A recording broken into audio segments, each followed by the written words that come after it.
njatën tuaj.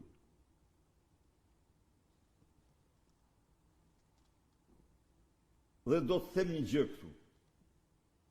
E kam menduar shpesh herë këto kohë. Në qoftë se tradhtia ndaj atë dheut quhet tradhti e lartë, edhe tradhtia ndaj idealeve më të shenjta të demokracisë nuk kapset mos quhet tradhti e lartë. Është absolutisht e njëjta gjë në doktrinë. Të tradhtosh ti ata të cilët burra dhe gra fisnik kanë 12 vjet që s'të kthejnë shpinë, por të mbështesin me gjithë gabimet që mund të kesh bërë, me gjitha tjera, por të mbështesin si dritë, si shpresë për ta. Dhe të dalish në kohën më të zezë të Edi Ramës, e të kapish flamurin e Edi Ramës, ke krye aktin më të lartë të tradhtisë. Por nga ana tjetër, ju garantoj se Partia Demokratike, me largimin, dhe unë në rast se keni vure në diskutimet e mia, në mënyrë të përsëritur kam rritë që ne duhet të ndahemi nga këta njerëz. Kam arrit në një përfundim. Pse, do thoni ju? Kam konstatuar se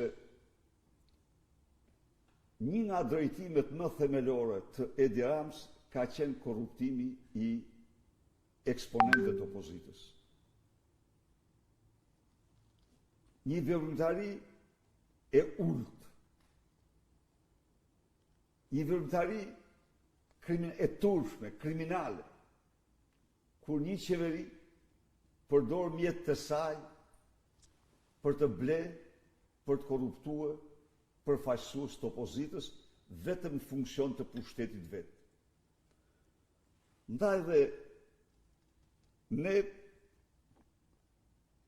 çfarë shtyu atë në një moment kaq kritik të gjindet e Edi Ramës në krah. E kuptoni vetë ju se ç'molle kalbur ka qenë ai. Çfarë shtyn?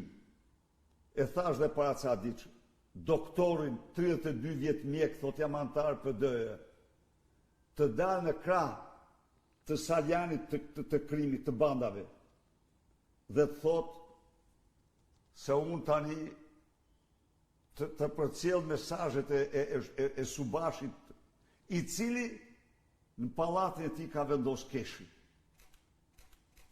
Nuk humbasim nga këta. Përkundazi. Ju them ju që ne do ndahemi me këta. Ne nuk duam më kur në gjirin tonë shërbëtorët e Edi Ramës. Po i gjë, këta dallojnë nga ata që e kanë ndjek nga partia vetë. Këta tradhtin, ta gëlltisin tradhtin, jo ndaj meje, s'ka lidhje me mua fare, ndaj teje në radhë parë, si qytetar që ke besuar, që i ke ndjekur, dhe del tani në ditën më të zezë kur po i dridhen kamp, shko dhe i bësh pateric.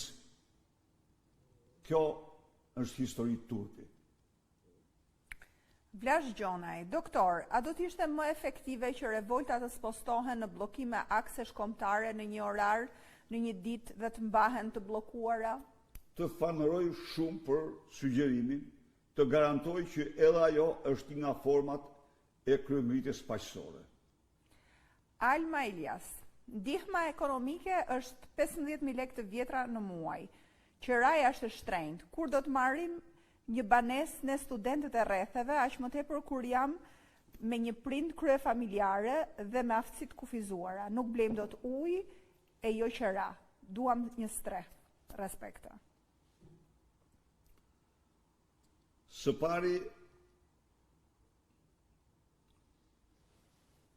ju siguroj se programi ynë për të rinjtë dhe për studentët do të krijojë atyre çdo mundësi për të vazhduar shkollën dhe për të përballuar lehtësisht strahimin e tyre në periudhën që studiojnë, për të ble shtëpi pasi mbarojnë studimet dhe me përparësi për punësimin.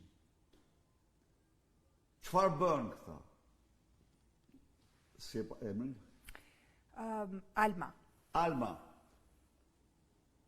Në vitin 2011-2012 ne përcaktuam një zonë të tërë, të madhe, ku do ndërtonim konvikte të reja për studentët, kampusin.